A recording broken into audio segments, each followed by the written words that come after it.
Muy buenos días.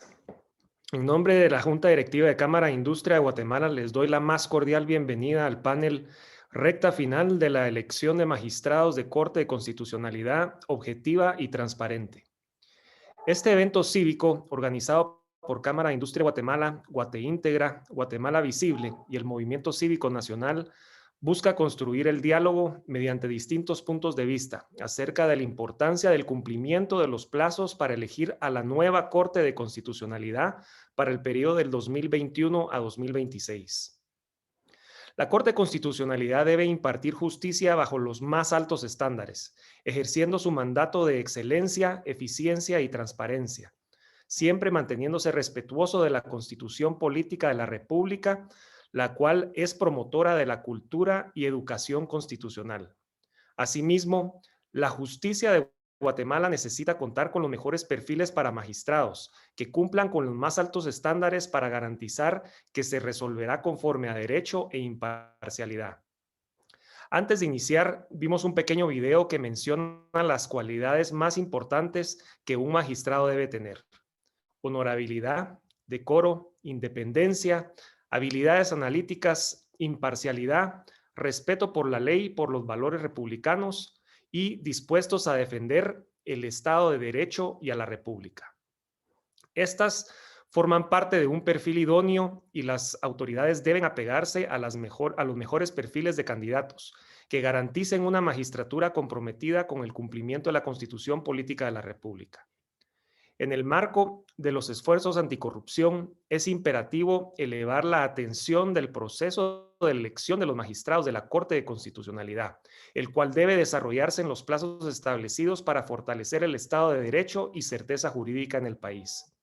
Es importante resaltar que este evento forma parte del movimiento Guateíntegra, el programa anticorrupción de Cámara de Industria de Guatemala, que desde el año 2017 ha desarrollado acciones para contribuir al desarrollo, la competitividad y fortalecimiento institucional de Guatemala, promoviendo un cambio de comportamiento y fomentando una cultura de transparencia, integridad y cero tolerancia a la corrupción. Que este ejercicio sirva para recalcar la importancia de garantizarle a nuestro país un sistema de justicia renovado, objetivo y transparente. Desde ya, un agradecimiento a todos nuestros invitados especiales, a los medios de comunicación y especialmente a nuestros panelistas por su participación esta mañana. Muchísimas gracias. Le damos las gracias a nuestro presidente Eduardo Girón por sus palabras de apertura, también a nuestros aliados estratégicos, Guatemala Visible, Movimiento Cívico Nacional, Guateíntegra, y le damos la bienvenida también a nuestros asistentes virtuales, a los presenciales que están acá, siempre guardando el distanciamiento social, el uso de mascarillas, y así nosotros también aquí guardando el distanciamiento social dentro del panel. Y también a la comunidad internacional, a las cámaras empresariales, a los medios de comunicación, a los socios y a los invitados especiales. Sin duda alguna, hoy es un día trascendental en Guatemala. Probablemente este sea el día más importante de los últimos 4 o 5 años o de este periodo de gobierno. De aquí en adelante probablemente se va a escribir la historia de los próximos procesos electorales. Y no solo eso, de la certeza jurídica del país, como bien decía nuestro presidente.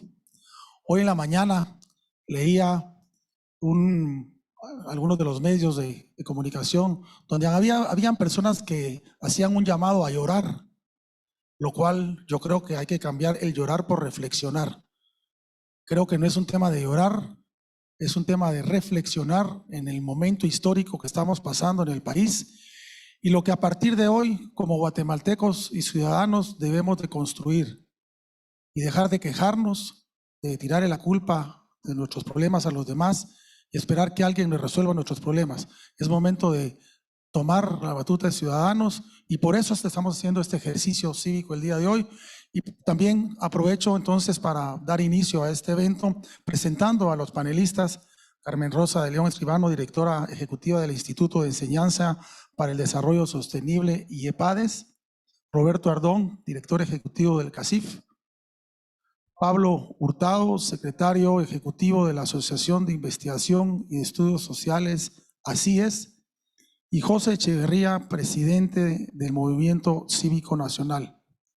Quisiera recordarles un poco el objetivo de esta actividad para ponernos en contexto, y es generar una discusión de alto nivel sobre la importancia del proceso de elección de magistrados a la Corte de Constitucionalidad, que sea transparente y objetivo, respetando los plazos constitucionales y promoviendo la renovación de esta alta corte con profesionales con criterio, imparcialidad, respeto a la ley y a los valores republicanos. Para darles un poco de introducción sobre cómo vamos a hacer la dinámica, van a ser 3 bloques de preguntas orientadas a abordar los temas relevantes en la opinión e ideas de cada panelista. Va a haber una pregunta abierta, una pregunta cerrada, preguntas entre los panelistas y al final el último bloque de conclusión de 1 minuto por todos los panelistas. De esta forma vamos a llevar a cabo la dinámica, la cual esperamos que sea de satisfacción de todos los que están presentes y lo están viendo de manera virtual.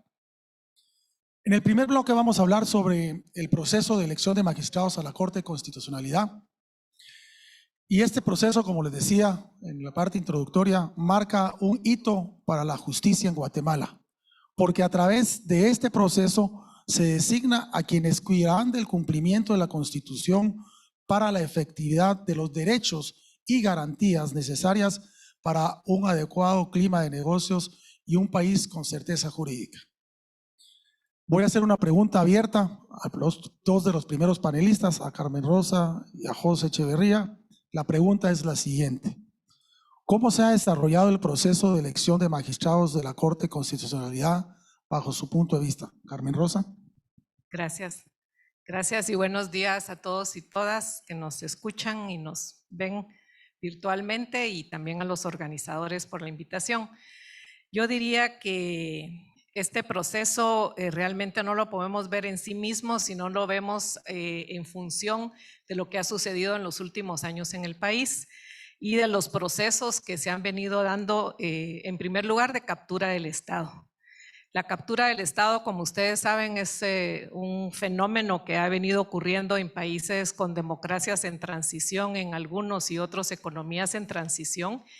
Y esto lo que ha llevado es a la captura del Estado por parte de diferentes grupos de interés, mafias, y uno de los fundamentos de esta captura del Estado es precisamente la debilidad institucional, porque es la forma en que el crimen organizado y los operadores de intereses pueden manejar mucho más las decisiones del Estado.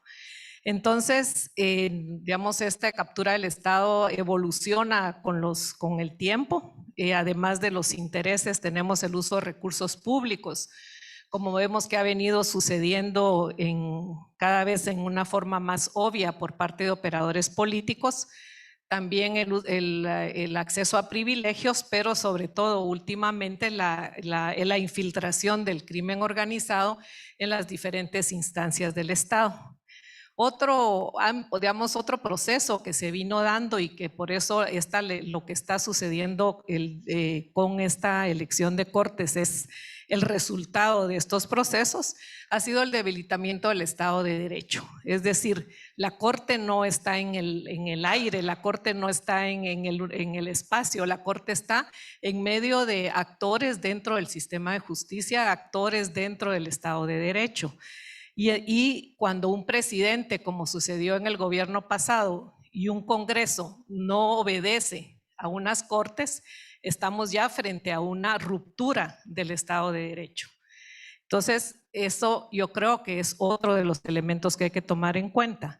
Y un tercero, que es la ausencia de separación de poderes. Y esto es también producto no solo de la captura del Estado, sino de esas desobediencias dentro del sistema de justicia que hace que ya no exista la separación de poderes. Y terminaría con que esto al final lo que nos lleva es un proceso viciado, con muchos actores de por medio, muchos intereses que reflejan esa captura del Estado.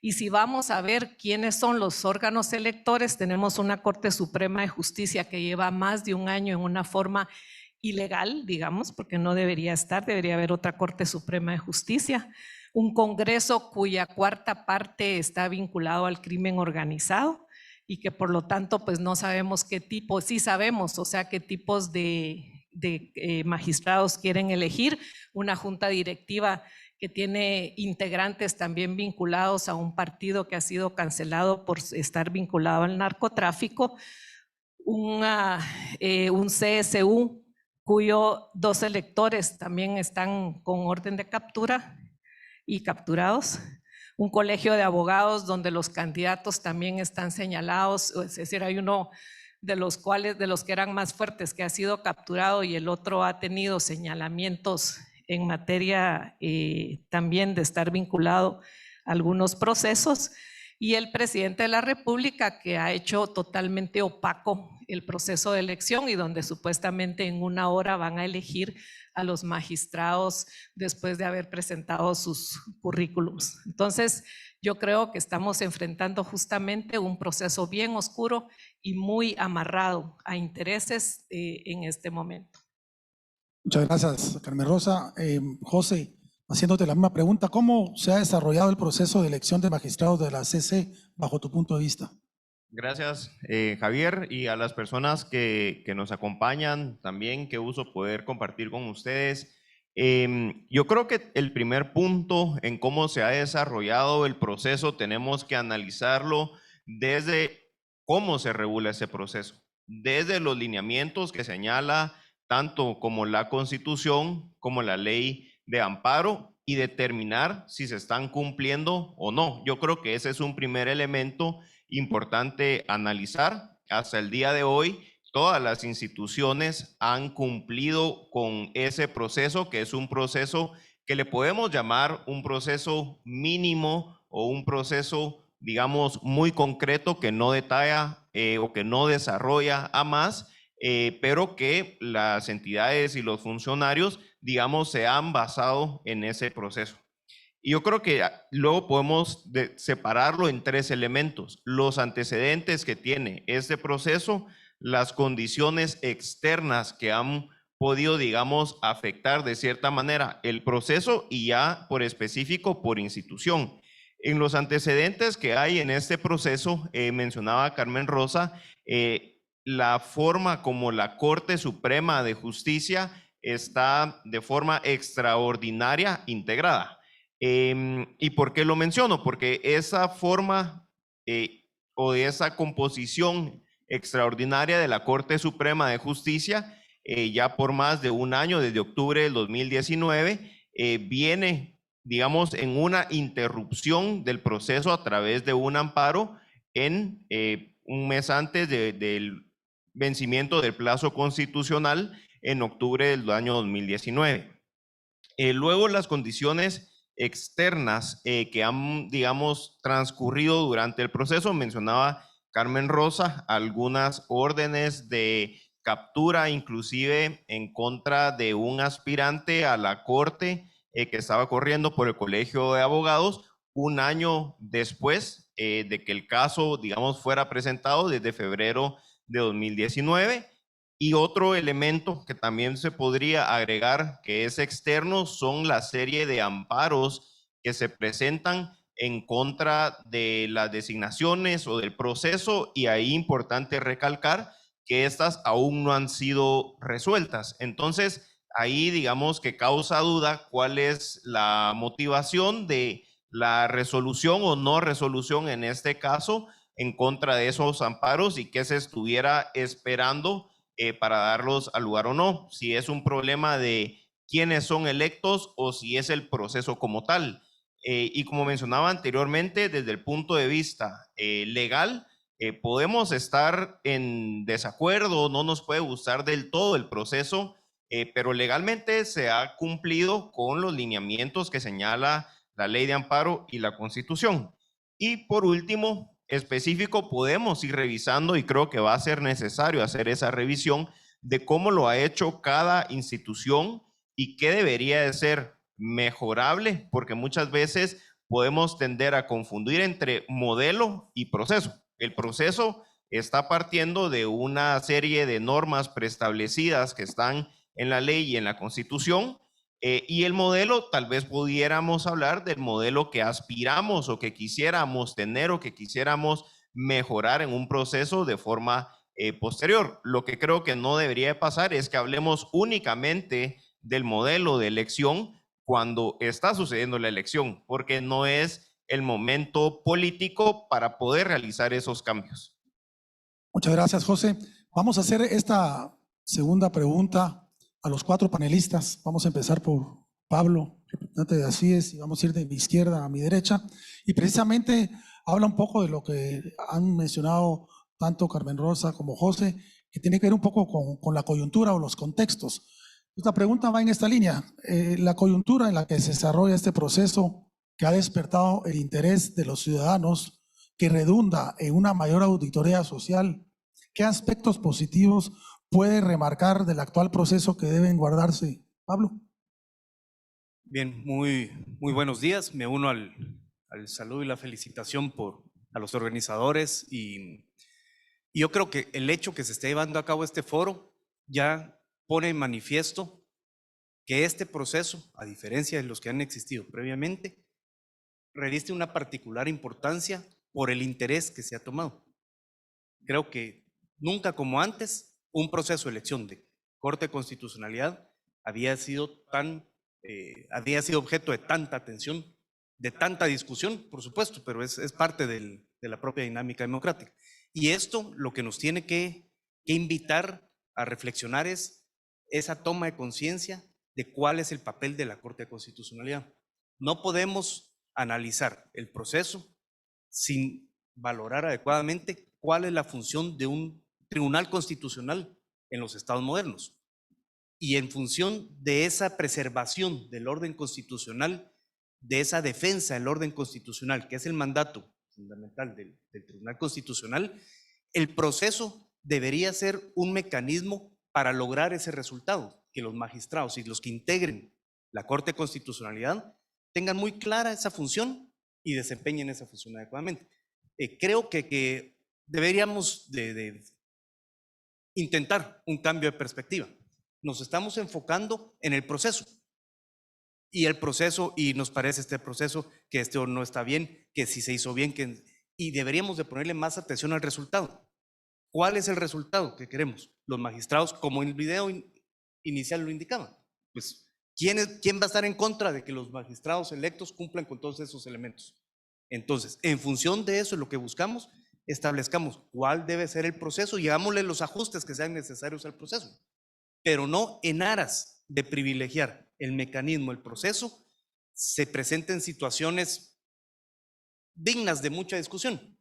Por ejemplo, y lo traigo a colación, la propia ley de amparo establece, en el caso del Colegio de Abogados y Consejo Superior Universitario, una ley de rango constitucional, que la votación debe ser secreta. Una de las votaciones no se llevó en forma secreta. Eso, ¿qué impacto tiene en relación al proceso, al resultado buscado? Entonces, de nuevo, creo que es tan relevante y tan importante lo que se está llevando a cabo que nuestra prioridad debe ser el resultado. El proceso debe funcionar para alcanzar ese resultado. Muchas gracias, Pablo. José, ¿qué aspectos positivos puedes remarcar del actual proceso que deben guardarse en el marco, en la coyuntura que estamos viviendo, con una mayor auditoría social? Sí, yo creo que de una forma también similar a lo que comentaba Pablo, la auditoría social o el enfoque o hacer más transparente estos procesos de designación de cortes es sumamente importante y puede ser también muy útil para mejorar la calidad de cortes que tenemos. En varios países o digamos en democracias más avanzadas, muchas veces estos procesos no tienen tanta atención como lo tienen regularmente aquí en Guatemala o en este último proceso. Y la pregunta sería, ¿cómo podemos mejorar o cómo desde la parte ciudadana podemos generar ese liderazgo para que los magistrados, una vez tomen posesión de la siguiente corte, puedan realizar el trabajo que están llamados a hacer de una forma objetiva e independiente? ¿Cómo pueden resguardar el orden constitucional y proteger los derechos individuales de los ciudadanos de una forma objetiva. Y yo creo que un elemento que ha servido en otros países son los observatorios judiciales o los observatorios constitucionales, donde hay un grupo de ciudadanos y de expertos en la materia que que revisan ese actuar del poder jurisdiccional de forma constante, ordenada y con una metodología para poder determinar si la Corte y los magistrados que la integran están siendo consecuentes en sus resoluciones y cómo pueden dejar atrás entonces los favoritismos o las revanchas que pudieran tener en el ámbito político, y puede ser una Corte realmente independiente. Y yo creo que aquí los ciudadanos tenemos un rol importante en el cual podemos cumplir. Muchas gracias, José. Carmen Rosa, ¿qué aspectos positivos puedes rescatar o remarcar del actual proceso y que deban guardarse para próximos procesos? Sí, bueno, yo creo que lo más positivo era lo que se hablaba de la participación y el interés de la ciudadanía, y eso debería todavía ampliarse más. Sin embargo, yo veo que el proceso tiene retrocesos en función de los anteriores, sobre todo por la opacidad con la que se ha manejado. Recordemos que la anterior Corte hubo un proceso abierto en el Congreso de la República. También el presidente de la República abrió para cuestionamientos a los posibles candidatos. Entonces realmente se ha cerrado la posibilidad de la auditoría social. Y yo diría que vuelvo otra vez a que cada vez más los grupos de interés y las mafias están cooptando el proceso, y lo que se está buscando es tener operadores, no magistrados. Nosotros debemos buscar magistrados, personas honorables que se ciñan a la ley, que sean independientes. Y yo creo que el otro elemento que tenemos acá es la ausencia de candidatos honorables y decentes en la mayor parte de las instancias que han elegido. Así que yo diría precisamente eso, o sea, tenemos que tener más y mejores candidatos. Segundo, queremos elegir magistrados de altura. Yo no entiendo que en un país elija a la máxima corte a personas que tienen procesos y que están en procesos de investigación, como si no hubiera magistrados o no hubiera abogados en este país que fueran honorables y que no tuvieran ningún proceso pendiente. Entonces yo sí insisto, mejores candidatos, que no los hemos tenido en este proceso, elegir magistrados, no elegir operadores de intereses como se está queriendo hacer, y sobre todo tener una participación más activa y que el proceso sea abierto a toda la auditoría social. Gracias. Muchas gracias, Carmen Rosa. Roberto, te dejo la palabra cabalmente para que nos comentes qué aspectos positivos se pueden remarcar de este proceso y que se puedan guardar para próximos procesos. Muchas gracias, Javier. Gracias a los amigos del panel y a las organizaciones que han invitado a participar. Yo voy a poner ejemplos concretos, internos y externos, que son positivos a este proceso. La primera es que percibo que en esta ocasión ha llegado ya un proceso de maduración importante de redes y de asociaciones de ciudadanos involucradas en los procesos de nominación institucionales. Pongo dos ejemplos. Guate Visible, que es una organización que hoy ha contribuido con su trabajo técnico a transparentar los procesos. Eso probablemente hace 5, 10 o 15 años no se tenía, o por lo menos no se tenía como hoy lo hace. Y también la contribución que están haciendo asociaciones al debate y a la información, como es el caso del Movimiento Cívico Nacional o de Guate Íntegra. Así que mi primer elemento es destacar el aspecto positivo de contribución que han hecho estas asociaciones. Lo segundo es, a mí me queda muy claro que este proceso también ha sido muy insistente en señalar no solo qué corte queremos, sino qué corte no queremos. Y en esto los mensajes han sido muy claros, ya se han dicho aquí. No queremos una corte de corrupción ni de clientelismo, no queremos una corte que esté capturada por el narcotráfico, y yo añadiría, tampoco queremos una corte ideologizada. hemos aprendido de la manera más dura en los últimos 5 años también lo que significa tener una corte que ha sido muy cuestionada desde este aspecto. Y termino con un tercer tema. Yo pertenezco al gremio de abogados. Aquí habemos varios y no se podrá mentir que hay ya un mayor interés por profesionales destacados de poner su nombre en consideración, con mayor o menor fortuna, pero creo que ha empezado ya dentro del propio gremio profesional la convicción de que no se puede dejar este asunto a los profesionales que no son idóneos. Muchas gracias, Roberto. Muchas gracias a los panelistas. Vamos a entrar al segundo bloque, no sin antes, como Cámara de Industria y su programa Guate Íntegra, agradecer a nuestros aliados estratégicos, Movimiento Cívico Nacional, Guatemala Visible, quienes han sido de alguna forma mencionados en estas respuestas. Este segundo bloque tiene que ver sobre el perfil de los magistrados de la Corte de Constitucionalidad. La independencia de la Corte de Constitucionalidad está ligada directamente con quien está ejerciendo el mandato de esta. Los profesionales que ocupen esta alta investidura deben tener la competencia técnica adecuada y la experiencia necesaria para abordar las cuestiones sobre las que se les pedirá que decida. En esta línea de ideas, esta pregunta abierta va dirigida específicamente para Pablo Hurtado y para Roberto Ardón. Y la pregunta dice: ¿cuál es el perfil de magistrados que se necesitan para tener una Corte de Constitucionalidad independiente e imparcial? Pablo. Bien, yo creo que debemos iniciar, o el punto de partida debe ser cuáles son los requisitos y las condiciones que están legal y constitucionalmente establecidas. O sea, empecemos con asegurar que se cumplan ellas y ya luego vemos qué otros elementos se pueden adicionar.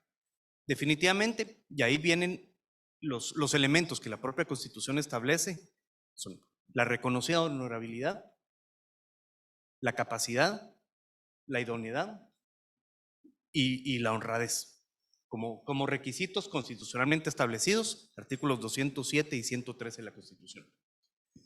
En función de eso, el proceso para llevar a cabo la selección debería enfocarse en esos elementos, cómo poder evaluarlos, cómo poder asegurar que los candidatos que están postulados para estos cargos los puedan cumplir.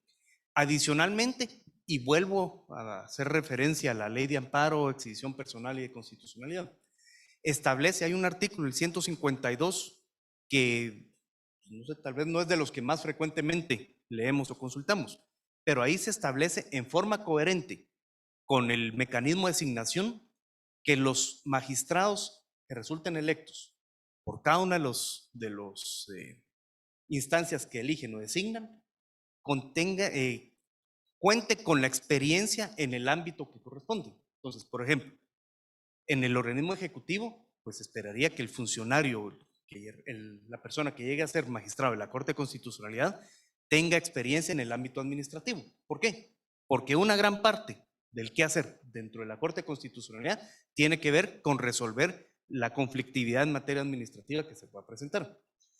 La Corte Suprema de Justicia, pues que la persona que resulte electa por la Corte Suprema de Justicia cuente con experiencia en el ámbito judicial. ¿Por qué? Porque una gran parte, la gran mayoría de hecho, de los asuntos que conoce la Corte de Constitucionalidad tienen que ver con el ámbito judicial. Y así con cada uno de ellos, en la parte del Consejo Superior Universitario, esa experiencia académica, en la elección del Colegio de Abogados y Notarios, el ejercicio profesional, y de esa forma se puede dar esa complementariedad adecuada para tener el conocimiento necesario. Ahora, un elemento también que es fundamental, la Constitución habla que la Corte es un órgano privativo y especializado. ¿Qué es lo que creo que no siempre se toma en cuenta? Que la persona que resulte electa o los magistrados que resulten electos para la Corte de Constitucionalidad deben saber de constitucional. Y no sé, podría parecer hasta irónico al respecto, pero ¿por qué hago énfasis en esto? Porque la instancia, la jurisdicción constitucional, no es solo un mecanismo de revisión de lo que han hecho los demás. ¿Qué sentido tendría si de todos modos la Corte de Constitucionalidad va a ser la que resuelve todo lo demás? ¿Para qué toda la infraestructura, toda la estructura en el organismo ejecutivo, en el organismo judicial, el club, incluso el propio Congreso de la República, si de todos modos la última palabra en el asunto que sea la va a tener la Corte de Constitucionalidad. El ámbito constitucional lo que persigue y lo que establece es asegurar que cada órgano, cada organismo de Estado cumpla con su mandato dentro de los parámetros que la propia Constitución y las leyes han establecido. No corresponde al Tribunal Constitucional calificar si es bueno o no es bueno, si está de acuerdo o no está de acuerdo con lo que los demás órganos han realizado en su ámbito de competencia. Entonces, ese es un elemento fundamental. ¿Por qué? Porque si en la Corte de Constitucionalidad nos preocupamos o llegar a pasar, no voy a entrar a calificar, que son abogados penalistas, que son abogados realistas, que son abogados de cualquier otro ámbito, inevitablemente su forma de resolver va a estar impregnada de esa experiencia que tienen, que no necesariamente sea la constitucional. Entonces yo hago énfasis en este otro elemento también. Muchas gracias, Pablo. Roberto, ¿cuál es tu idea de qué perfil deberían tener estos magistrados? Yo comienzo un poco por donde termina Pablo. Y es que, aparte de los requisitos que constitucionalmente están establecidos, sobre los cuales no hay discusión, es decir, eso ya están escritos en la misma Carta Magna, nosotros como sector privado publicamos en el mes de enero lo que nosotros llamábamos 7 criterios de estándares judiciales importantes. Los publicamos en redes, organizamos eventos para discutir sobre ellos que tienen que ver con las mejores prácticas de un juez en su magistratura. No quiero entrar a la consideración de estos 7 aspectos, ya algunos se han mencionado por parte del presidente de Cámara de Industria, pero sí quiero abonar a la discusión 3 más, que me parece que muchas veces pasan un poco desapercibidos. El primero, es importante que un magistrado tenga criterio. A ver, puede sonar un poco extraño lo que estoy afirmando, pero cuando un magistrado no tiene convicción del asunto que tiene en sus manos, no es capaz de defender en la discusión que debe tener con sus colegas en la magistratura su punto de vista. Y pareciera ser que hemos tenido experiencias durante algunas magistraturas en lo que eso no ha sucedido. ¿Por qué yo afirmo esto? El criterio se manifiesta no solo en la discusión, sino en el disenso. Cuando un magistrado tiene convicción, es capaz de poner de manera razonada su disenso en un voto razonado. ¿Cuánto eso se ejerce y cuánto se ejerció, por ejemplo, en los primeros años de la magistratura actual? Yo me remito a las estadísticas, pero creo que es importante este primer elemento. El segundo es el conocimiento. Acá no quiero regresar sobre algo que ya muy bien mencionaba el licenciado Hurtado, pero sí que es importantísimo el tener el conocimiento constitucional. Y no me refiero únicamente a quien haya sido juez o magistrado, me refiero al litigante, al académico y al docente que conoce la materia. Algunos colegas pueden ser excelentes profesionales, pero si son investigadores penales, probablemente no van a rendir o probablemente no van a tener un igual desempeño que un académico constitucionalista. Vamos a llamar a punto de comparación. Y lo tercero es la personalidad, el carácter, que esto no tiene que ver con su formación jurídica, sino con su desempeño personal. Una persona con personalidad es capaz de llevar su investidura de togado y de juez con responsabilidad y con decencia, y además ser capaz de denunciar cuando él ha sido objeto de presiones internas o externas dentro de la propia magistratura. Entonces, yo pienso que estos son criterios que no están escritos en una ley, sino que son de sentido común, de razón, que deberían buscarse para saber cuál es la mejor escogencia frente al panel de profesionales que están en este momento aspirando a la magistratura constitucional. De vuelta, criterio, conocimiento y personalidad me parece que son 3 requisitos no escritos que son necesarios para que tengamos una magistratura adecuada. Muchas gracias, Roberto. Y el licenciado Hurtado mencionaba algo sobre cómo y en qué se ha convertido la Corte de Constitucionalidad en los últimos años. Finalmente viene siendo la última instancia donde se resuelven diversos procesos. Y lo peor de todo es que muchas veces los procesos o los casos políticos se resuelven de manera expresa en 48 horas y otros casos que son de impacto económico o de desarrollo social se han resuelto en más de años o meses. Hablo específicamente de algunos casos de la industria minera que tienen un impacto positivo de desarrollo económico y social en el interior del país y que realmente han generado el cierre de estas empresas que han generado mucha pobreza en el país. En ese contexto de siendo la CC la última instancia en donde se resuelven los problemas, esta pregunta va para los 4 panelistas. Ahora voy a empezar de mi lado derecho a mi lado izquierdo. Empiezo con Roberto Ardón. ¿Cuál debería ser el rol de la CC en su actuar para que avancemos y no retrocedamos? ¿Y cómo influye el perfil de cada magistrado en eso? Miren, yo considero que cada magistratura tiene y debe tener su propia personalidad, hablando un poco de lo que mencionábamos atrás. Yo quisiera proponer 2 elementos aquí para ese fortalecimiento de esa construcción al Estado de Derecho que se menciona. La primera es independencia. Pero vamos a ver, aquí no hablamos solo de independencia respecto a los poderes del Estado, que pareciera ser a veces el único argumento que se ofrece. Independencia frente a los intereses de las redes, de profesionales que muchas veces buscan litigar y conseguir a través de otro tipo de presiones sus resultados. Yo sí creo que hay un deber y una responsabilidad de esta magistratura que viene de analizar cómo ha sido el comportamiento de las magistraturas en sus respectivos fallos. Precisamente yo hago el lanzamiento público acá de una invitación a los grupos académicos para que estudien, por ejemplo, de esta magistratura que sale, quiénes han interpuesto, cuándo se les ha conocido sus casos, de qué manera han sido resueltos y con qué rapidez, y quiénes han sido los magistrados ponentes de estos casos. Solo para que uno pueda poder tal vez entender de qué se trata la independencia cuando uno habla de una magistratura. Entonces yo sí pienso que acá, respecto a los poderes del Estado, por definición, pero también de las redes de grupos profesionales que muchas veces buscan también encontrar en la Corte su caja de resonancia, que me parece preocupante. Y el segundo tema es el tema de conflicto de interés.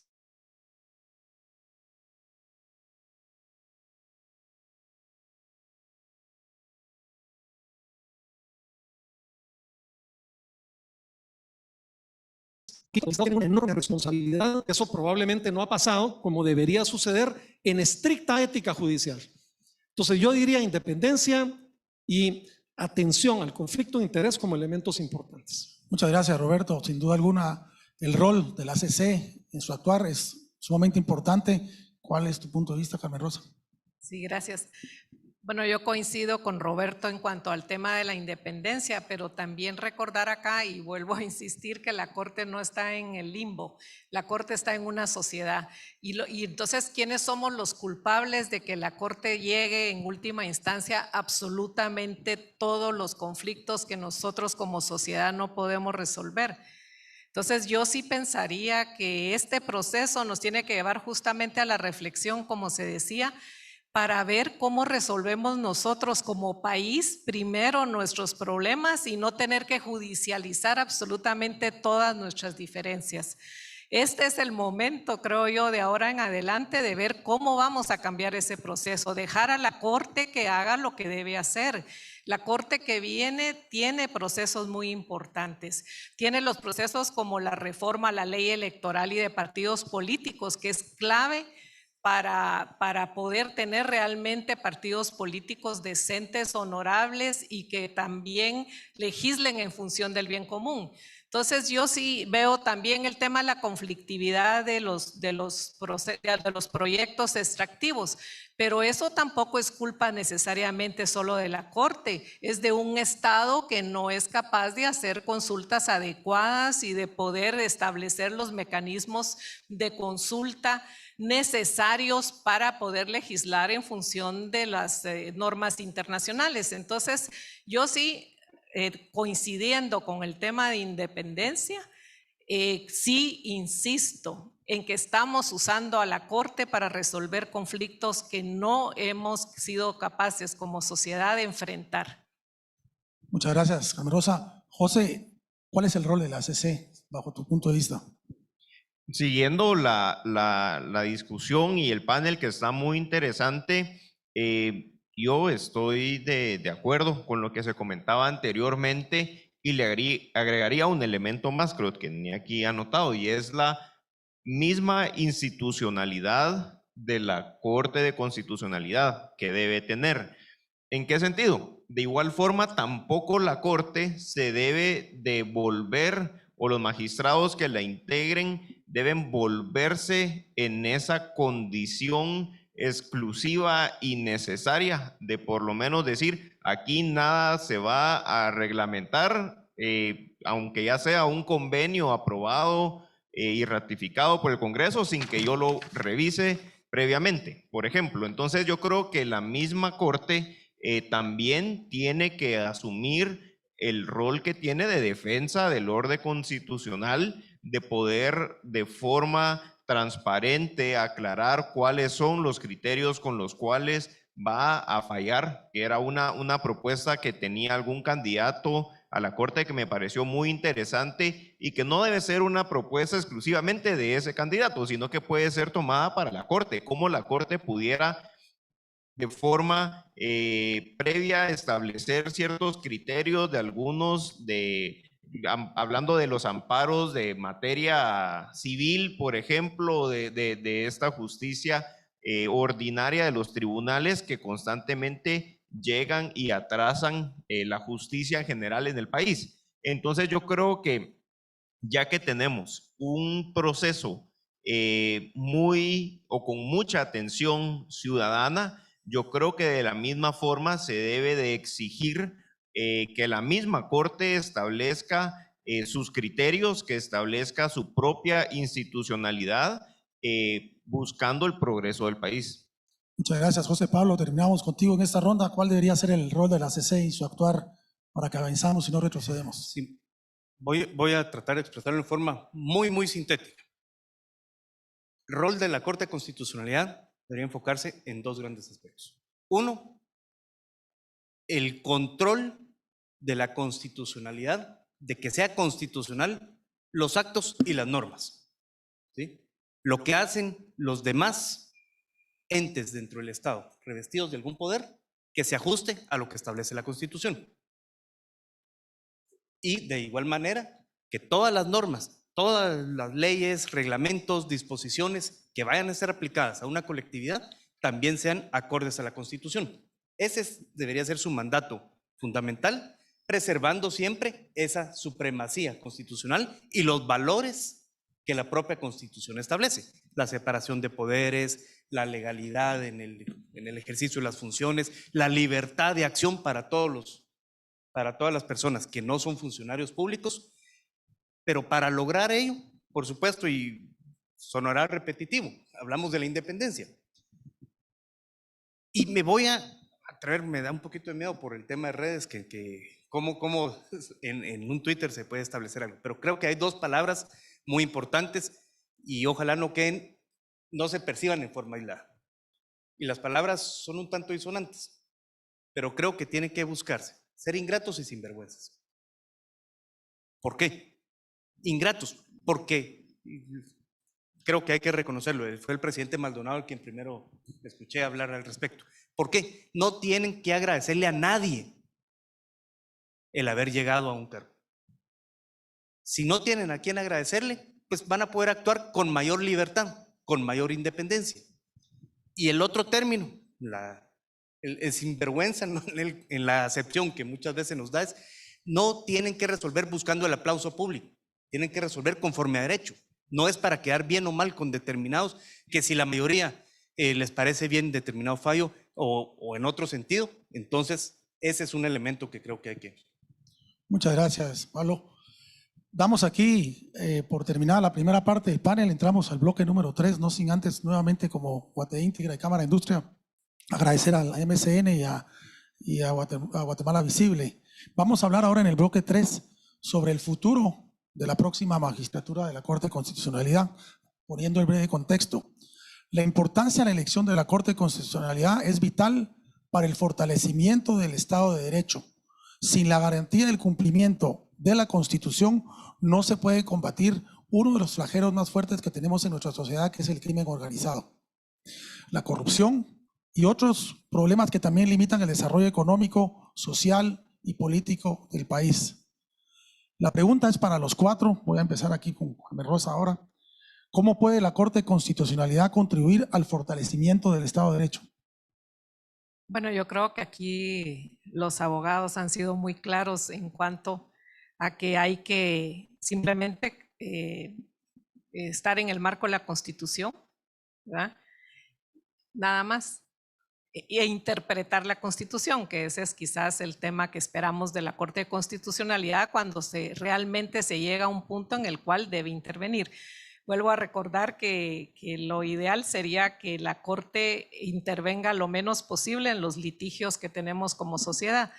Pero también pienso que por eso es muy importante, y de acuerdo a lo que han dicho mis compañeros de panel, que haya un balance en la Corte de Constitucionalidad, que no todos piensen igual, porque es que aquí hemos vuelto ideológico un problema que es jurídico y legal y de interpretación de la Constitución.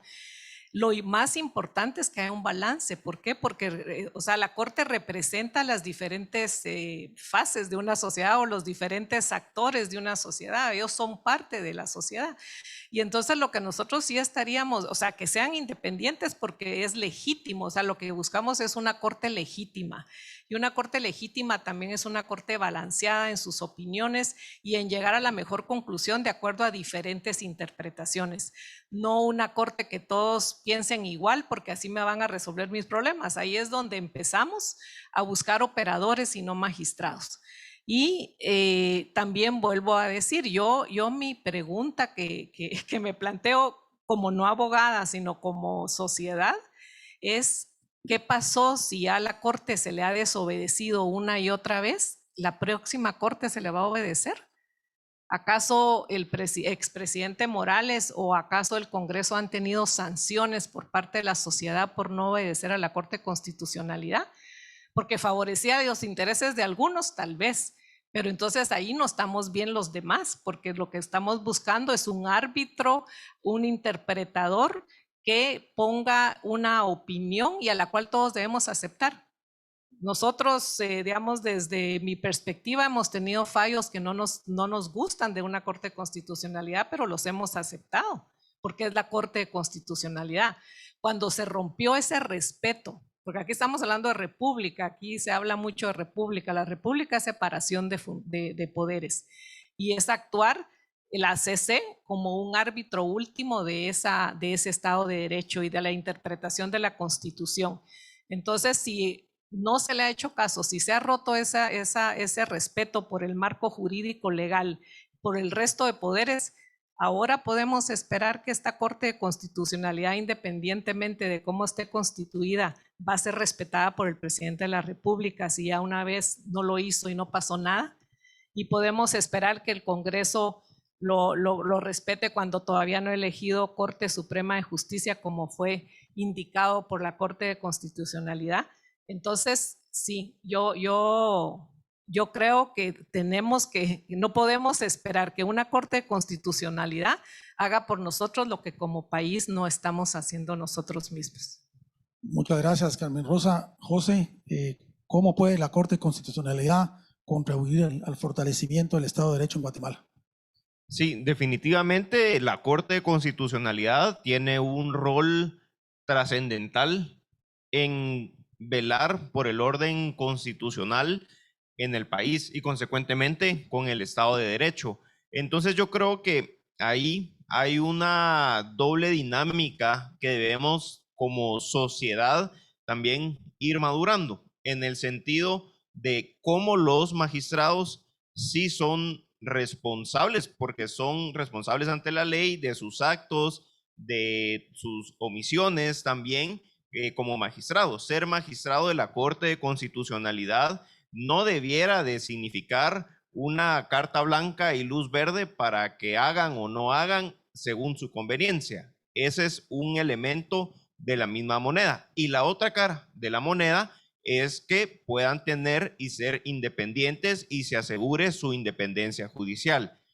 Esos elementos yo considero que van a ser necesarios y fundamentales para que la próxima Corte de Constitucionalidad pueda gozar de esa independencia, pero que también pueda gozar de esa confianza de la misma ciudadanía, porque sus actos están sujetos a la ley y no son y nunca son superiores a la ley, de una, digamos, dinámica de ambas vías, porque el Estado de Derecho, la democracia y republicana, tiene también, va de ambas vías, tanto de los funcionarios como de la ciudadanía. ¿Y qué espera? Yo creo que es una pregunta importante, la ciudadanía. Si la ciudadanía está esperando que la Corte actúe de una forma que no es su rol, porque no está preestablecida ni diseñada de esa forma, entonces hay un problema también de la parte de nosotros los ciudadanos de poder informarnos qué es lo que debe hacer la Corte de Constitucionalidad, cómo es que debe actuar, para que de esa forma así podemos también exigir la rendición de cuentas de los próximos magistrados de la Corte de Constitucionalidad, que va a ser una condición necesaria. Esto lo digo viendo cómo se ha desarrollado la Corte en los últimos años y que pareciera que a veces hay discursos que son o más de porras o digamos de hacer digamos una manifestación a favor o en contra porque me gusta o no me gusta cierto resultado, mas no necesariamente porque estuvo dentro de las facultades de la misma Corte o porque se está excediendo de sus facultades. Entonces yo creo que atenerse a su rol como Corte va a ser sumamente importante, que también puedan ser revisados esos actos y que las críticas jurídicas con fundamento que se tengan formen parte de una discusión necesaria para ir desarrollando esos criterios, digamos, más convenientes para la institucionalidad y de forma de derecho constitucional para el país. Muchas gracias, José Pablo. ¿De qué manera crees que puede contribuir la Corte de Constitucionalidad al Estado de Derecho en Guatemala? Bueno, definitivamente, y eso lo tenemos muy claro, la razón de ser de la Corte de Constitucionalidad va intrínsecamente vinculada con el Estado de Derecho, con el fortalecimiento de la institucionalidad. Y es ese velar porque el resto de instituciones públicas cumplan fielmente con su mandato. En función de eso, es importante, primero, y me agradó mucho escuchar a Carmen Rosa cuando hablaba de ese balance, esas diferentes opiniones, ese respeto a las resoluciones de la Corte de Constitucionalidad, incluso aunque no las compartamos. Pero en función de eso, las decisiones tienen que revestir de la legitimidad suficiente para que haya la claridad y la ciudadanía podamos percibir. Primero, un elemento relevante es las decisiones de la Corte de Constitucionalidad van a ser políticas. Siempre van a ser políticas. ¿Por qué? Su principal herramienta de trabajo es la Constitución política de la República y tiene que velar por el orden político. Ahora bien, como es un tribunal dentro del ámbito jurídico, esas decisiones políticas las tiene que tomar a través de métodos jurídicos. O sea, seguir los procedimientos y la metodología jurídica para resolver la conflictividad en materia política que se dé.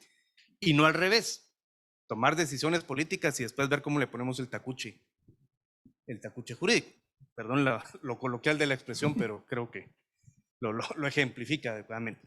Entonces, en la medida en que se logre dar esa legitimidad de las resoluciones tomadas jurídicamente en función de lo que en cada proceso exista, pues va a darse esa situación en donde podemos no compartir lo resuelto, pero lo vamos a respetar. Mientras más endeble sea esa fundamentación y esa consideración jurídica, mayor margen da para las diferentes posiciones en discusiones que se puedan generar y con ello restar la legitimidad. Porque al final de cuentas siempre van a haber a unos que les parece perfecta una resolución y a otros que les parece lo peor de la resolución. Y no puede ser tan diametralmente opuesto. En función de este elemento, también es sumamente importante que, y pues, sí, justamente la nueva Corte de Constitucionalidad tenga esa claridad de su ámbito de acción, de su ámbito de controlar la adecuada decisión de las demás instancias y no pretender, o sea, ser los salvadores del país. O sea, al final de cuentas, hay mecanismos a través de los cuales llegan los diputados al Congreso de la República, llega el presidente, llega a la Corte Suprema de Justicia, y pues a ellos es a los que se les ha encomendado, para bien o para mal, ciertas decisiones importantes. Un tribunal constitucional no puede despojarse desde el ámbito de resolver esos conflictos y querer ser parte activa al poder darle la orientación que desee. Entonces yo creo que ese es un elemento fundamental que esperaríamos de la nueva Corte de Constitucionalidad, y ese, por último, ver un poco más allá de lo inmediato. Para poder visualizar, al final de cuentas, la Constitución es lo que nos da origen a nuestro Estado, lo que sustenta a nuestro Estado, poder ver un poco más de lo inmediato, porque ya hemos visto cómo la coyuntura, la pasión de la inmediatez nos hace en algunas ocasiones decantarnos por soluciones que parecieran las adecuadas y después vemos que no. Una, en 3 segundos, hace ya 10 años, más de 10 años, se aplaudió, porque ahí sí que al unísono la sociedad aplaudió la extensión del amparo, ya no solo al que era especialmente el afectado, sino para defender cuestiones más colectivas, más del orden constitucional. Y hoy en día veamos dónde ha evolucionado. Muchas gracias. Roberto. Sí, muchas gracias. Cuando uno compra una constitución o la abre en su despacho, va a encontrar que la Constitución tiene 2 partes, la parte dogmática y la parte orgánica. No me quiero poner en esto muy jurídico, pero creo que es un concepto muy importante. La parte dogmática es la que tiene y contiene las garantías individuales frente al Estado. Es el catálogo de nuestros derechos. Nuestro derecho a la vida, nuestro derecho al trabajo, a la propiedad privada, nuestro derecho a la salud, nuestro derecho a la libre locomoción. ¿Por qué quiero mencionar esto? Porque no es un corsé la Constitución para el ciudadano. La Constitución es el catálogo de las garantías que podemos hacer valer frente al poder omnímodo del Estado. Un tribunal constitucional que no desempeña su papel de defensa de las garantías que están contenidas en la parte dogmática de la Constitución y ayuda a preservar al ciudadano sus garantías frente a los poderes omnímodos del Estado, no cumple su función. Si un tribunal a mí me reinterpreta que yo no tengo derecho a propiedad privada o que se me limita de tal manera, o de libre locomoción o de industria y comercio, que son garantías que están en la parte dogmática de la Constitución, ahí tenemos un problema. Entonces, el primer elemento que quiero resaltar es el rol que desempeña el Tribunal Constitucional frente a la intromisión de los poderes del Estado, a nuestra esfera individual como seres humanos y como ciudadanos que somos. La segunda, porque también todo hay que decirlo. Yo he escuchado acá en una entrevista hace algunos días que alguien decía, es que en la Corte de Constitucionalidad va a dar todo, lo ejecutivo, lo legislativo y lo judicial, por eso es muy importante, decían. A ver, bajo esa lógica, lo que tenemos ahí es un cuarto poder del Estado, que no es la concepción republicana. No está llamada la Corte de Constitucionalidad a convertirse en un poder nada más que, para lo que ya se ha dicho aquí, un órgano contralor de la constitucionalidad y del respeto de las normas que están planteadas en su parte orgánica. Entonces, a ver, si vamos a hablar de cómo puede contribuir al fortalecimiento del Estado de Derecho, cuidado con esa lectura de que la Corte de Constitucionalidad es el árbitro para todo, hasta para cómo se redactan las cartas en Cancillería. Tercer tema. No podemos, porque esto no lo ha dicho un abogado o no lo ha dicho un político, lo ha dicho un magistrado a través de sus resoluciones, que la Corte está en un proceso de construcción de un proyecto social. Estoy citando una norma de un fallo. Caramba, si eso va a hacer la Corte, está suplantando el papel de los partidos políticos, que para eso a ellos los votamos. por turnos. Como bien decía Carmen Rosa, estamos politizando, estamos judicializando muchas decisiones que corresponden al ámbito de la política. Así que yo llamo la atención a que no pretendamos convertir a la Corte de Constitucionalidad en la proa de un barco ideológico o de un proyecto social político porque no le corresponde. Y termino con esto. A mí me parece muy importante, y esta es una discusión un poco sofisticada, si se quiere, pero cuando se intenta convertir a la Corte de Constitucionalidad, que es un poder derivado, es un poder constituyente derivado, en un poder constituyente originario, que es capaz de ya darnos más normas de las que la Constitución tiene, creo que estamos frente al riesgo de los autoritarismos jurídicos. Entonces, creo que estos 4 puntos son muy importantes para el tema de la defensa del Estado de Derecho. Roberto, voy a aprovechar que tocaste un punto álgido, el de no convertir en un cuarto poder a la Corte de Constitucionalidad. Creo que eso es algo sumamente importante y que tenemos que enfatizar muchísimo en base a eso, para que eso no siga sucediendo o no se dé. ¿Qué se espera de la nueva magistratura para garantizar esa transparencia, esa integridad en su gestión y que no se convierta en ese cuarto poder? Sí, a ver, vamos a ver. Uno lo que espera es, ya se ha dicho aquí, independencia y respeto, pero yo agregaría 4 elementos importantes. La primera es, y ya lo mencionaba el licenciado Hurtado, método de interpretación jurídica. No es posible que para 2 casos iguales haya resoluciones diferentes. Eso quiere decir que se está utilizando métodos diferentes para casos iguales. Lo segundo es claridad en sus procedimientos internos. La Corte de Constitucionalidad tiene que mostrar a sus ciudadanos cómo funcionan los mecanismos de distribución interno de ponencias para que no exista la sospecha, no estoy diciendo que así sea, pero creo que valdría la pena también examinarlo, la manera en la que se distribuyen las ponencias entre magistrados para precisamente generar una discusión mucho más amplia e integrada. Luego, la igualdad de trato a las partes, porque a ver, es cierto que hay casos más sensibles que otros, pero también es cierto que todos tenemos derecho a una justicia pronta y cumplida. Y cuando comparamos los casos de quienes han recurrido a la Corte y todavía esperamos durante 6 años que haya un conocimiento inicial del caso y otros casos que son conocidos en 2 horas, me parece que no hay un tratamiento de igualdad también. Entonces creo que esto es un elemento importante. Y termino con esto.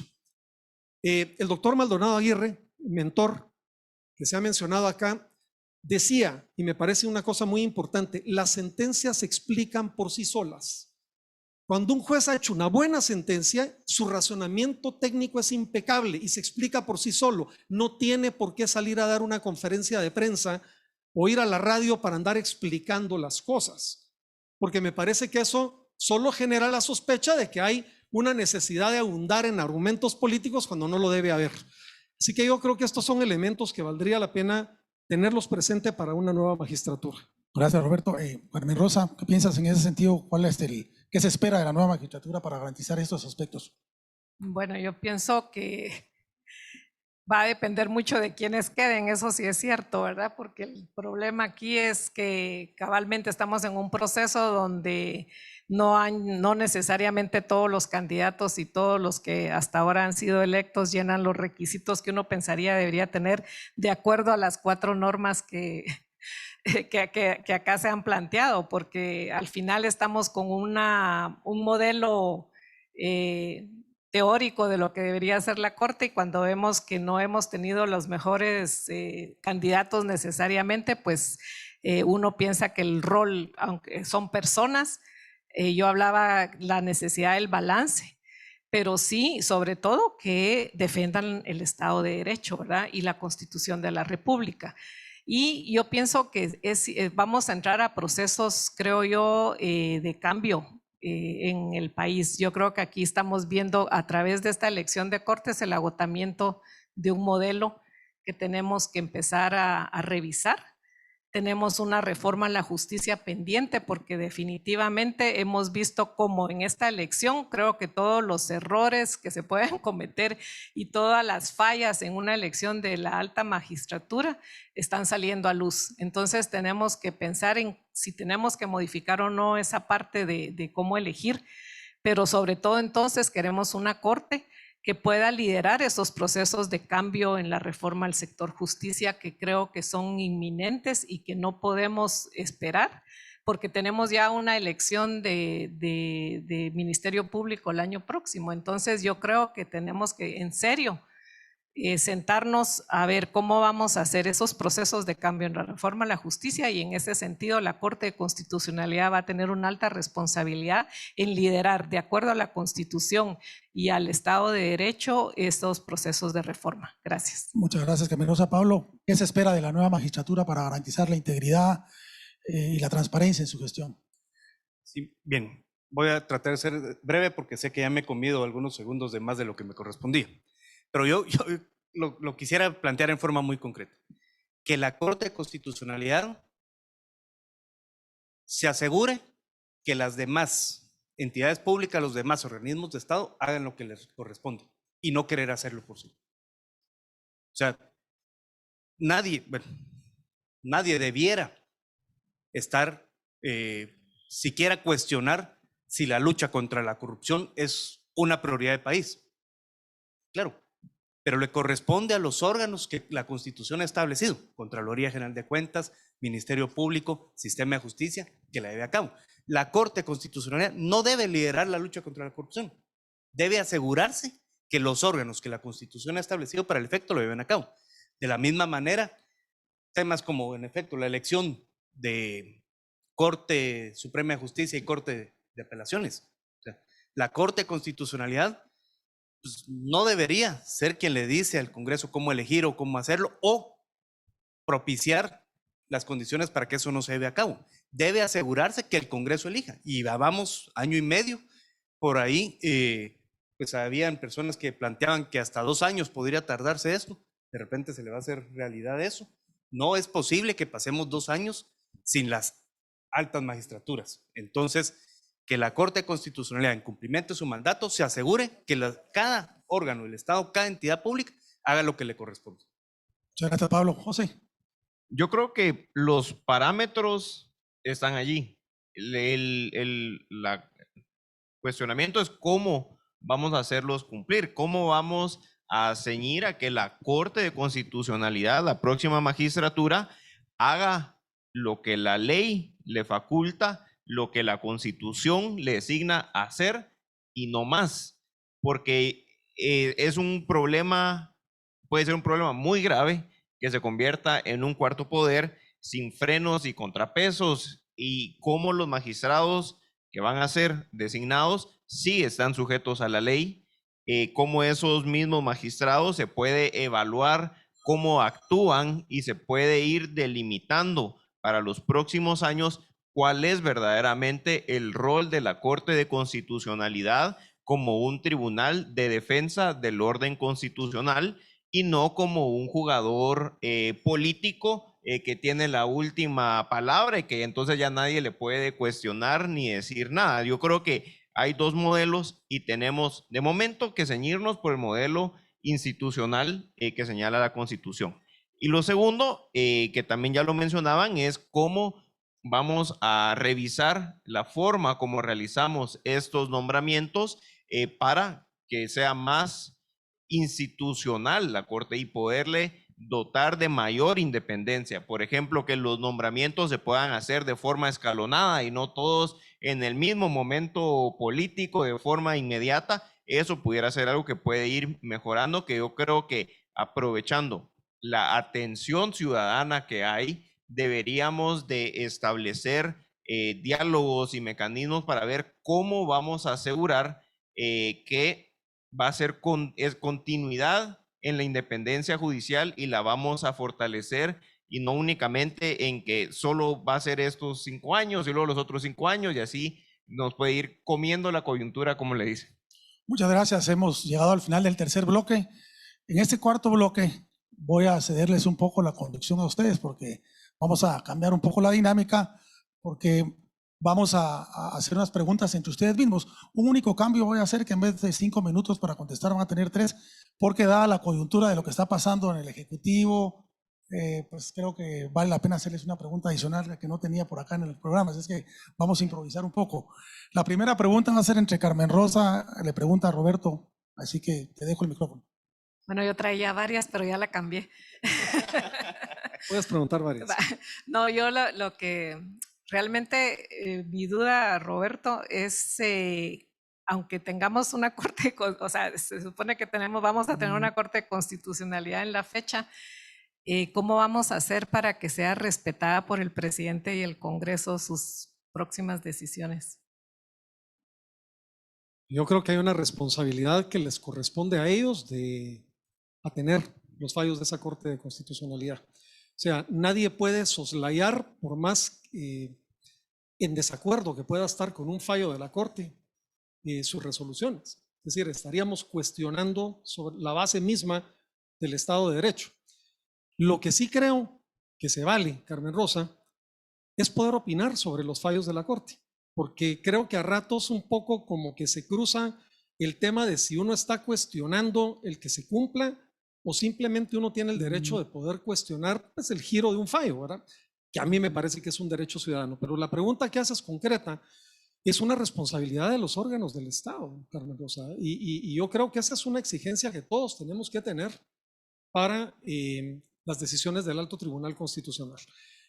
Agrego una última cosa, yo sí creo que es importante, por todo lo que ha sucedido en estos últimos 5 años, que haya un proceso de aprendizaje respecto de cómo se estructuran esos fallos, cómo hay coherencia jurídica dentro de ellos, precisamente para que no haya, digamos, cuestionamientos de fondo sobre estos fallos, pero de que deben ser cumplidos, yo creo que ese es un mandato legal, Carmen Rosa, que los poderes del Estado deben acatar. En la segunda ronda de preguntas, José Echeverría le pregunta a Pablo Hurtado. Pablo, la pregunta es ¿cómo se puede evaluar el actuar de la próxima magistratura? Se pudiera, y si esa evaluación pudiera dotar de cierta legitimidad también a la misma Corte. Bueno, yo creo que buscar evaluar la función de la Corte Constitucional debemos de matizarlo en el sentido de cuál es el alcance de esa evaluación. La auditoría social, el acompañamiento, el comentar, criticar por apoyar las resoluciones que se den es parte de un ejercicio ciudadano. Sin embargo, yo creo que no deberíamos de poder entrar a cuestionar, al final de cuentas, las decisiones que toma el Tribunal Constitucional, enfocarnos en su cumplimiento y sí asegurarnos de que revistan la legitimidad que hemos venido hablando a lo largo del fallo. Entonces, yo creo que, pues sí, al final de cuentas, es necesario que desde la propia Corte de Constitucionalidad se tome conciencia de la importancia que tiene en el país, ¿verdad? Que la propia Corte de Constitucionalidad sepa que es el eslabón fundamental para asegurar un régimen constitucional de derecho y que en función de eso sus decisiones y sus actos sean consecuentes y que ello vaya ganándole pues, el reconocimiento, la legitimidad para poder, sin meterme a la otra pregunta, ¿verdad? Pero sin poder cuestionar esa legitimidad que permita a determinados funcionarios o determinados actores de siquiera considerar si se cumple o no una resolución de la Corte. Gracias, Pablo. En esta pregunta ahora Roberto Ardón pregunta a Carmen Rosa. Ahora te devuelvo el favor, dirían. No, Carmen Rosa, tú has sido siempre una voz muy sensata en el ámbito de las organizaciones sociales. Yo he interactuado contigo en muchos temas. He escuchado de parte de las organizaciones sociales hacer una defensa muy fuerte de la Corte de Constitucionalidad, de sus fallos y inclusive del tema de que los magistrados no son responsables frente a sus fallos. En toda esta discusión que hubo sobre el tema de si debían ser responsables o no legalmente. La pregunta, Carmen Rosa, es con una nueva magistratura que eventualmente, estoy diciendo, eventualmente pudiera llegar a cambiar criterios importantes sobre los cuales algunas organizaciones sociales se han pronunciado muy vehementemente. Si ese cambio de criterio, ¿crees tú que vaya a hacer que las organizaciones cambien su lectura de lo que debe ser ese apoyo vocal a los fallos de la Corte, aunque no les favorezcan? Bueno, yo creo que, como tú dices, todos debemos respetar. Yo creo que esto ya se ha dado en el pasado. Yo me recuerdo, por ejemplo, en el caso de genocidio, que la Sí. Corte de Constitucionalidad decidió que había que repetir, digamos, el juicio a Ríos Montt y no estuvimos de acuerdo gran parte de la sociedad y sobre todo las organizaciones de las víctimas del conflicto armado, ¿verdad? Entonces, y se respetó.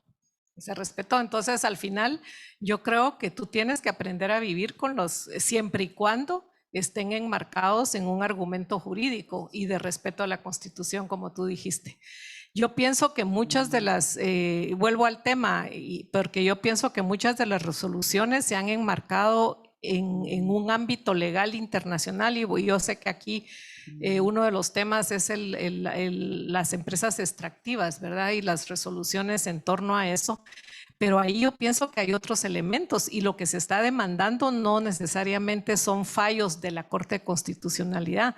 Lo que se está demandando son procesos de consulta adecuada a la población de acuerdo al 169 de la Organización Internacional del Trabajo, del marco legal. Entonces, quizás ahí es donde hay que encontrar los mecanismos para que haya esa consulta adecuada y no tenga que llegar a una Corte de Constitucionalidad que a lo mejor sí tiene que legislar en función de un marco internacional, pero que no es un criterio ideológico necesariamente, es un fallo de un Estado que no es capaz de acompañar a las empresas en hacer esas consultas adecuadas. Pero yo entendería, igual que estamos pidiendo independencia, que esperamos que después de las diferentes resoluciones que se hagan y los amparos que están en proceso, tengamos una corte con independencia, que lo vemos complicado, ¿verdad? Porque tener un miembro de un partido político como magistrado, ahí ya la independencia es complicada.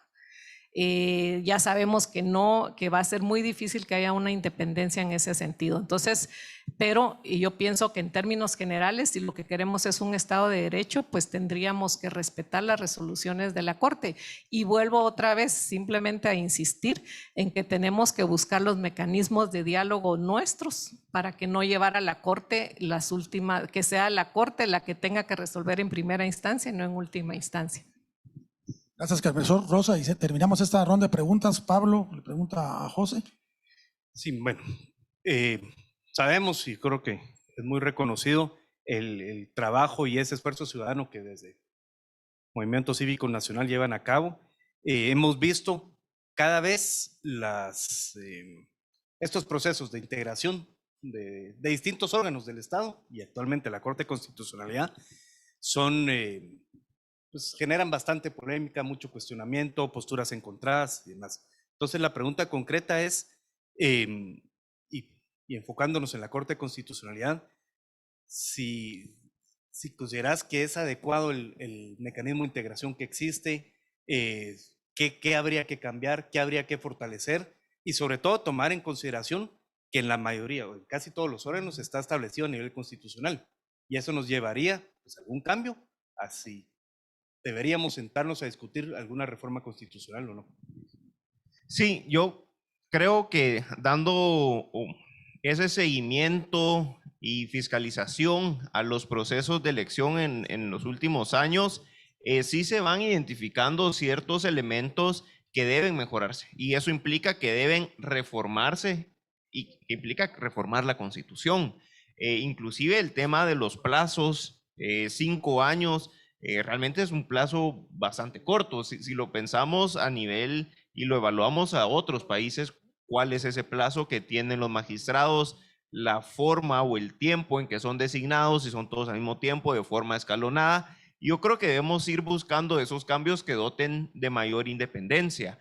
Y lo que pasa también es que estos procesos de reforma deben darse dentro de un marco político amigable y sano también. Yo creo que intentar hacer una reforma polarizada va a ser difícilmente aceptada y su posibilidad de éxito también va a ser cada vez más difícil. Y también no intentar realizarlo en el mismo proceso como tal, que a veces le llaman ese activismo legal de intentar realizar un cambio a través de acciones legales concretas que puedan cambiar el sistema, difícilmente va a suceder. La última, tal vez, experiencia en la elección de Corte Suprema de Justicia, se interpone un amparo para intentar que se hagan las evaluaciones del Consejo de la Carrera Judicial.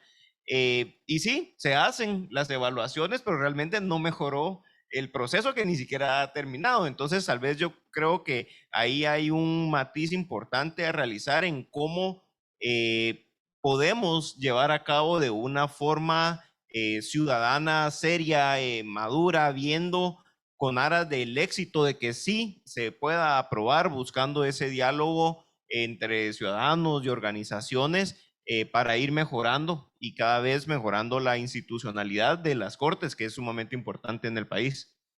Muchas gracias, José. Bueno, se viene la pregunta de coyuntura. Ya de este lado ya la están comentando, de este lado todavía no, pero les leo lo que dicen que es oficial, porque aparentemente ya es oficial. El doctor Yamatei acaba de designar a la actual secretaria general Leila Lemus como titular, el licenciado Juan José Samayoa Villatoro como magistrado suplente. A ver, la pregunta es, ¿qué piensan sobre esa designación y qué se espera de aquí al 14 de abril con las designaciones que llevamos hasta el momento? Carmen Rosa. No se vale. Todavía hay otra. Bueno, no, yo pienso que lamentablemente el presidente perdió una oportunidad histórica de poner realmente a una persona independiente fuera de su círculo para poder, digamos, demostrar que sí estaba apoyando una Corte de Constitucionalidad de altura.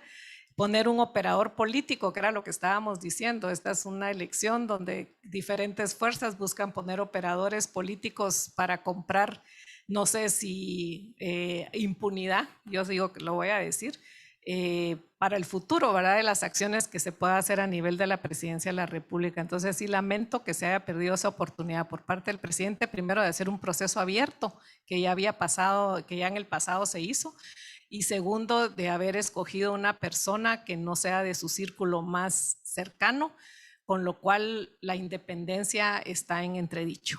Gracias. Gracias, Carmen Rosa. José. Yo creo que es un poco del resumen de lo que hemos conversado en este panel el día de hoy. Primero, en el tema de si lo hizo el presidente dentro de sus facultades o fue una designación que no tiene mayor parámetro del cual lo hizo, pues es la designación que hay. Y viendo de aquí a la toma de posesión, seguramente habrán personajes que no estén de acuerdo o que no tengan simpatía con esa decisión y que intenten impugnarla. Pero realmente, si estamos hablando de institucionalidad, de respeto a las reglas y a las normas, y el proceso se hizo de forma legal, pues difícilmente habrá algo que impugnar o que enmendar ahí. Y el tema va a ser ese rol, que ella como magistrada pueda hacer un rol independiente de quien la nombró y que pueda hacer su función de magistratura junto con los otros magistrados que van a integrar la Corte, ceñida específicamente al rol que tiene la Corte de Constitucionalidad, y que nunca sean superiores a la ley y que tampoco sean completamente irresponsables ante la ley con su actuar. Muchas gracias. Pablo, ¿cuál es tu punto de vista? Bueno, lo primero que al escuchar no habíamos podido leer la información. La primera reacción que me da es qué va a pasar en la Secretaría General de la Presidencia, ¿verdad? En los últimos años y ya varias administraciones, ese rol de Secretaría General de la Presidencia ha sido fundamental en atención a la legalidad de las actuaciones de los mandatarios. Entonces, esa es mi primera reacción. Y segundo,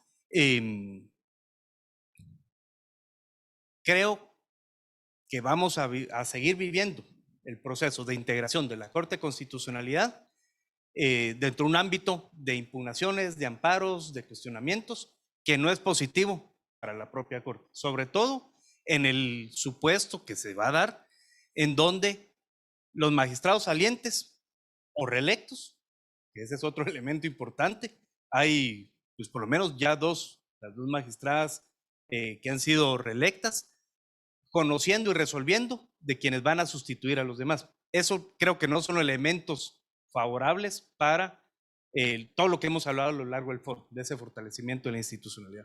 Muchas gracias, Pablo. Y Roberto. Sí, gracias. Lo primero que tal vez comento es que creo que no es sorpresa. Es decir, el nombre de la licenciada Leila Lemus estaba instalado en la opinión pública ya desde hace algunos días o incluso semanas. Así que creo que no sorprende por ese lado que una designación haya recaído en el caso de la presidencia en la licenciada Lemus. Y ahí viene mi segundo comentario. Yo pienso que es importante que el presidente y el Consejo de Ministros den razón de su designación. Es decir, creo que es válido que ellos puedan decir, hemos escogido a estas personas sobre la base de estos elementos y estos atributos. Sí es cierto que siempre hay una enorme sospecha, y no ahora, sino de todos, cada 5 años, de la designación del presidente de la República. Esto no es nuevo. Siempre hay, digamos, el señalamiento de que está haciendo llegar a su abogado o que está haciendo llegar gente de su círculo de confianza. La discusión va a venir siempre alrededor de eso, ¿verdad? Y de si hay independencia o no. Lo que me lleva al último punto. Yo creo que es muy importante, como de hecho lo ha probado y ha pasado en otras magistraturas, que las personas han probado ser en algunos casos independientes de sus designaciones. Inclusive han fallado en contra del órgano que lo nominó.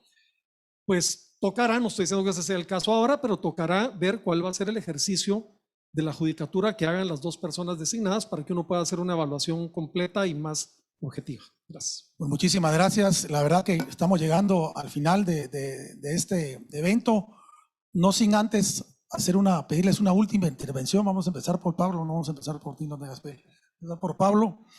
En un minuto, un poquito resumen, conclusiones, qué les deja el panel, qué les deja la discusión y qué mensaje darían a todos los que nos están viendo aquí en el auditorio o también vía virtual. Pablo.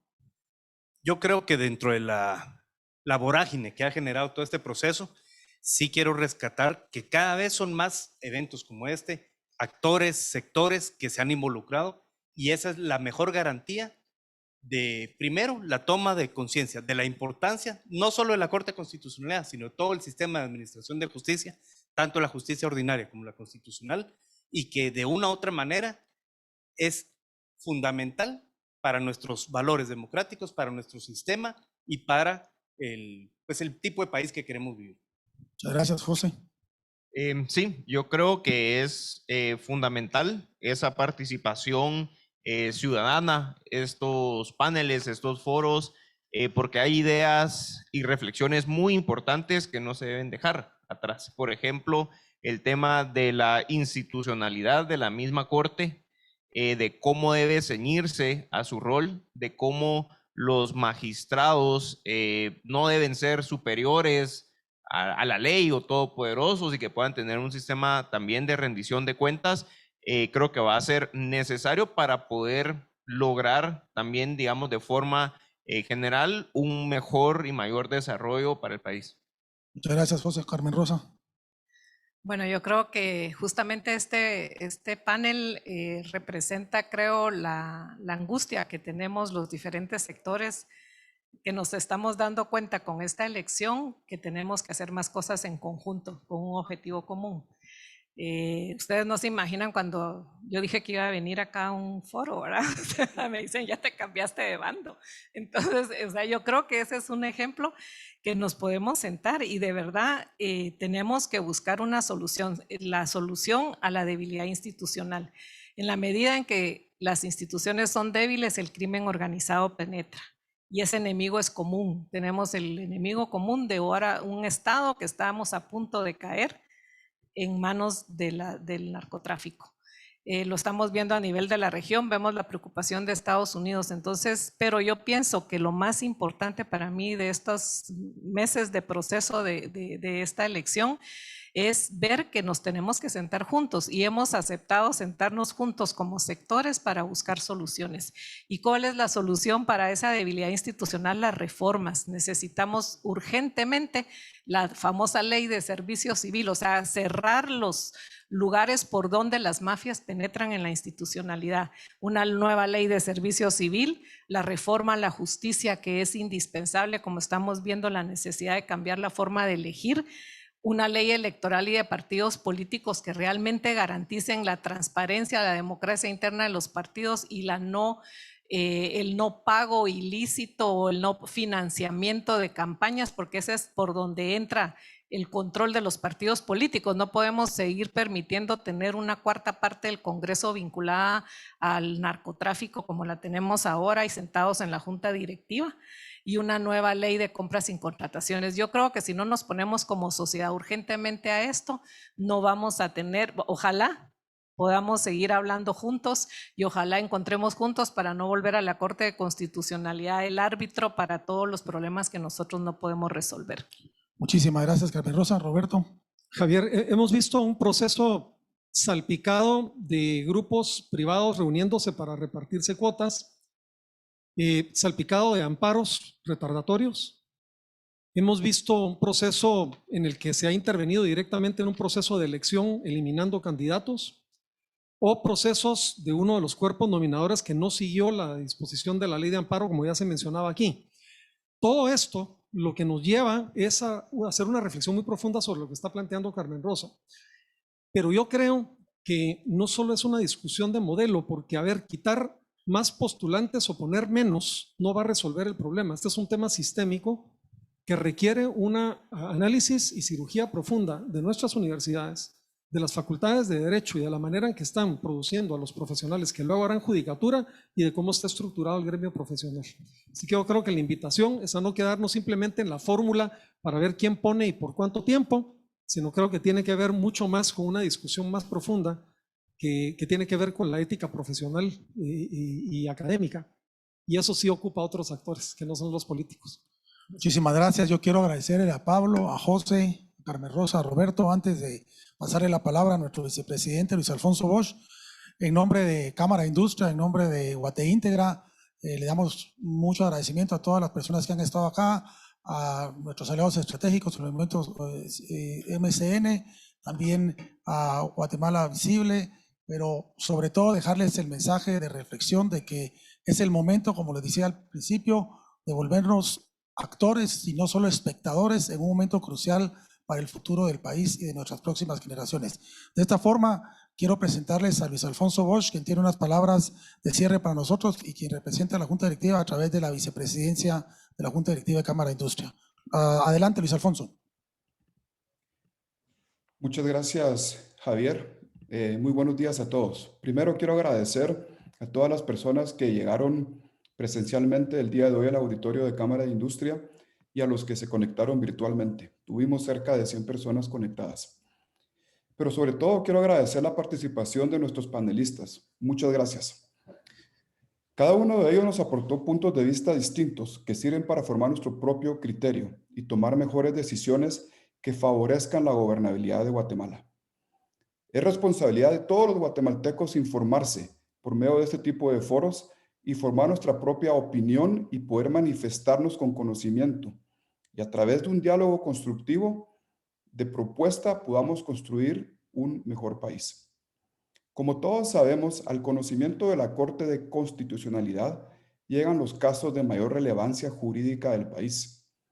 La CC representa el más alto pilar de la defensa del orden constitucional, sin el cual es imposible concebir un Estado de Derecho.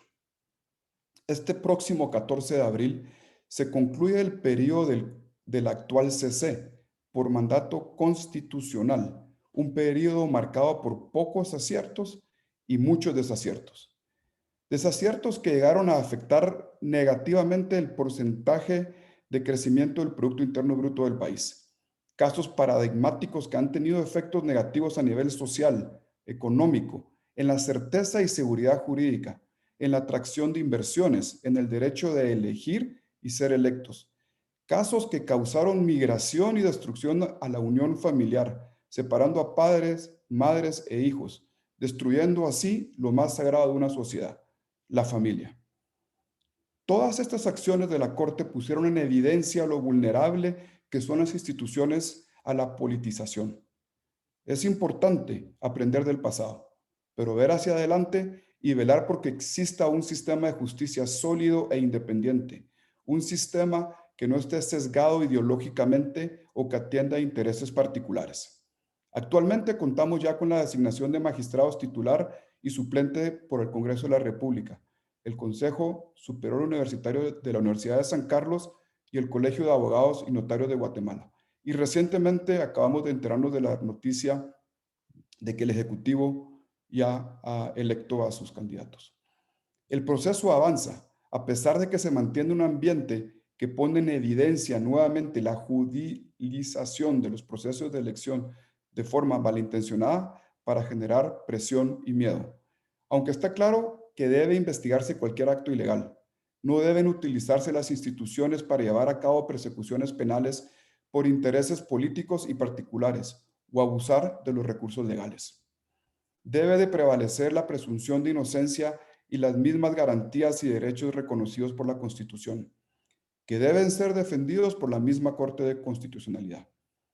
Atravesamos un momento trascendental para el fortalecimiento del sistema de justicia del país, en el que debe primar el respeto a las decisiones de los órganos designadores y el plazo constitucional para el cual fueron nombrados los actuales magistrados de la CC.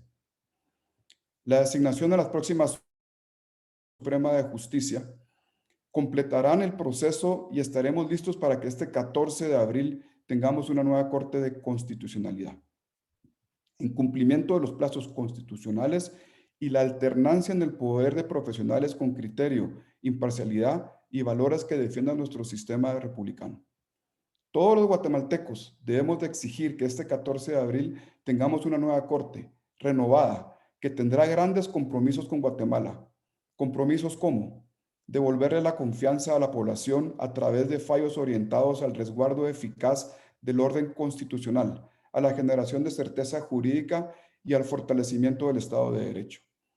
Esperamos que concluya el proceso de designación de los 5 magistrados titulares y suplentes y que los entes que aún deben elegir, o el ente que aún debe elegir, lo haga sin ceder a presiones de ninguna naturaleza. Para terminar, quiero hacer un llamado a todos los guatemaltecos en que debemos de respetar la integración de la nueva Corte. Nos gusten o no nos gusten los magistrados electos y velar porque siempre prevalezca la Constitución Política de la República. Muchas gracias. Muchísimas gracias, señor vicepresidente de Cámara de Industria. De esta manera damos por terminado este evento, este foro. Nuevamente le reiteramos el agradecimiento a los panelistas, a nuestros aliados estratégicos, a los que se conectaron virtualmente y a los que están presencialmente.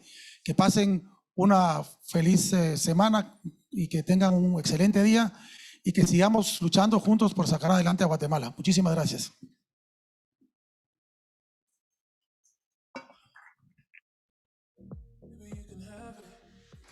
Al público presente, hay un refrigerio ahí abajo por si quieren que podamos hablar un ratito. Allá abajo en el lobby tenemos un refrigerio.